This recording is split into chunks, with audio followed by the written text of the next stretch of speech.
En 2021, España se marcó un objetivo, pero un objetivo de los grandes: transformar de arriba abajo su economía para prepararse para un futuro más verde. Ahora bien, ¿cómo se hace algo así? Pues con un plan.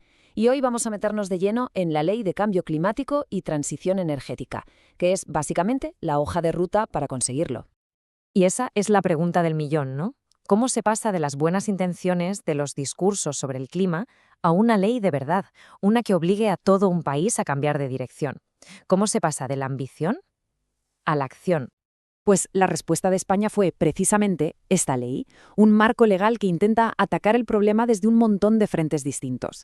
Así que venga, vamos a ver cuáles son las piezas clave de este enorme puzzle y a intentar entender cómo encaja todo. Bueno, pues para empezar, lo más básico. ¿Cuál es el propósito de esta ley?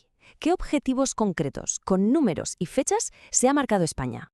A ver, el punto de partida no es un capricho, ¿eh? Esto conecta directamente a España con el Gran Pacto Mundial sobre el Clima, el Acuerdo de París.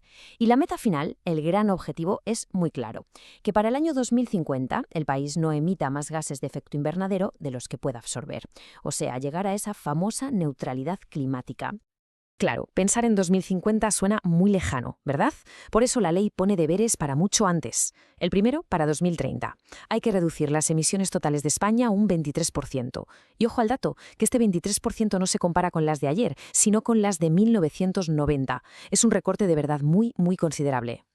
El segundo granito para 2030 tiene que ver con la energía que consumimos todos los días. Ya sabes, en casa, para movernos, en las fábricas.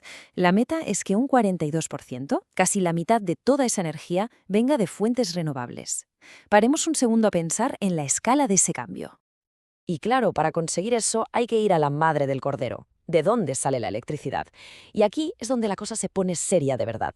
El objetivo para 2030 es que un 74% de la electricidad se genere con renovables. Un 74%. Eso es, para que nos entendamos, que 3 de cada 4 bombillas se enciendan con energía limpia. Es una transformación total del sector. Muy bien, tenemos los números, las metas, son ambiciosas. La pregunta es, ¿y cómo se supone que vamos a llegar hasta ahí? Vamos a ver el plan, sobre todo en lo que se refiere a la energía. Y aquí viene uno de los puntos más potentes, más tajantes de toda la ley. Un antes y un después. Básicamente dice, se acabó. A partir de ya, prohibido buscar y prohibido sacar más petróleo o gas en España, ni en tierra ni en mar. Es un cerrojazo en toda regla a nuevos proyectos. Un punto y final. Pero claro, esta prohibición no viene sola. La ley ataca desde varios ángulos a la vez. Por un lado, dice que hay que revisar y eliminar las ayudas públicas a los combustibles fósiles. Se acabó subvencionar lo que se quiere eliminar. Por otro, se apuesta fuerte por alternativas como el hidrógeno verde. Y, algo fundamental, se le va a meter mano a los edificios, que gastan una energía bárbara, con un plan para renovarlos y que sean mucho más eficientes. Vale, ya hemos visto la energía. Vamos ahora con otro de los pesos pesados de las emisiones: el transporte. Y solo hay que echar un vistazo a este gráfico para entender por qué es tan crítico. El transporte por carretera, él solito, es responsable de una cuarta parte de todas las emisiones de gases de efecto invernadero en España. Una cuarta parte. O sea, si se quiere tomar esto en serio, no queda otra que meterle mano, pero ya. A ver, con el coche eléctrico siempre surge la misma duda, el gran pero. Vale, muy bien, ¿y dónde narices lo cargo? Pues la ley intenta atajar este problema desde 3 ángulos. Primero, obliga a las gasolineras con más movimiento a poner cargadores rápidos. Segundo, exige que los edificios nuevos o los que se reformen ya vengan con la preinstalación hecha. Y tercero, se va a crear un mapa público para que encontrar un cargador sea súper fácil.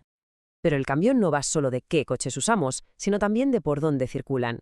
La ley se mete de lleno en las ciudades. ¿Cómo? Pues obligando a todos los municipios con más de 50.000 habitantes a crear sus propias zonas de bajas emisiones, al estilo de las que ya existen en las grandes capitales. La idea, claro, es sacar a los coches más contaminantes del centro. Hasta ahora hemos hablado de mitigación, o sea, de reducir emisiones, pero la ley tiene otra pata igual de importante: la adaptación, es decir, cómo nos preparamos para los impactos del cambio climático, que, nos guste o no, ya están aquí y van a ir a más. Y aquí la palabra clave es transversalidad. ¿Qué significa esto? Pues que la ley obliga a que el riesgo climático se tenga en cuenta en todo. A la hora de planificar cómo se gestiona el agua, cómo se protegen las costas, cómo se diseñan las ciudades, en la agricultura, en la sanidad, en todo. La pregunta, ¿y cómo afecta esto al cambio climático?, pasa a ser obligatoria por ley. Bueno, hemos hablado de tecnología, de energía, de coches, de ciudades, pero ¿y la gente? Una transformación de este calibre va a afectar a muchísimos empleos y a muchísimas familias. ¿Cómo se gestiona ese lado social? Pues para eso la ley habla de un concepto que es fundamental, la transición justa. La filosofía es muy clara, este cambio tan bestia no se puede hacer a cualquier precio, no se puede dejar a nadie tirado por el camino. Se trata de proteger a los trabajadores y a las zonas que van a verse más afectadas por el cierre de industrias contaminantes. Y la herramienta concreta para llevar esto a la práctica son los llamados convenios de transición justa. Son, básicamente, planes a medida para esas zonas más golpeadas, como las comarcas mineras, para ayudar a crear nuevos empleos, a atraer nuevas industrias y formar a la gente para los trabajos del futuro.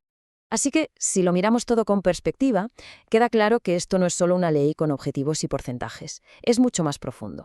Es un intento de meter el clima en el ADN de cómo funciona el país, de su economía, de su administración, de todo. La ambición, desde luego, está ahí. El plan está sobre la mesa, negro sobre blanco y con un detalle increíble. Pero claro, la pregunta del millón sigue flotando en el aire. Tenemos los planos, sí, pero ¿seremos capaces de construir este edificio tan complejo y, sobre todo, de hacerlo a tiempo?